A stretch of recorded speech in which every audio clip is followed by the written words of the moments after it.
গাজায় আবারও রক্তঝরা দিন। যুদ্ধবিরতি কার্যকর থাকলেও থামছে না হামলা। ড্রোনের তাড়া খেয়ে প্রাণ হারালেন ৭০ বছর বয়সী এক মা ও তার ছেলে। মানবিক বিপর্যয় এখন চূড়ান্ত সীমায়। গাজা উপত্যকায় ইসরায়েলি হামলায় এক বয়স্ক নারী ও তার ছেলেসহ কমপক্ষে ৭ জন ফিলিস্তিনি নিহত হয়েছেন। গতকাল শনিবার বেইতলাহিয়া, জাবালিয়া ও জেইতুনে চালানো পৃথক হামলায় এসব প্রাণহানি ঘটে বলে জানিয়েছে গাজার স্বাস্থ্য কর্মকর্তারা।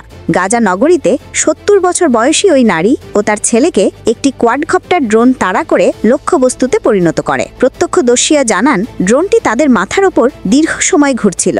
কেউ কাছে যেতে পারেনি, ফলে রক্তক্ষরণেই মৃত্যু হয় তাদের। অন্যদিকে ইসরায়েলি সেনাবাহিনী দাবি করেছে, ইয়েলো লাইন নামের অদৃশ্য সীমারেখা পেরিয়ে আসায় তারা ৩ জনকে হত্যা করেছে। যুদ্ধবিরতির পর সেনারা এই রেখার পেছনে সরে গেলেও সীমাটি স্পষ্ট চিহ্নহীন হওয়ায় অনেক বেসামরিক লোক অজান্তেই তা অতিক্রম করে ফেলছেন বলে অভিযোগ।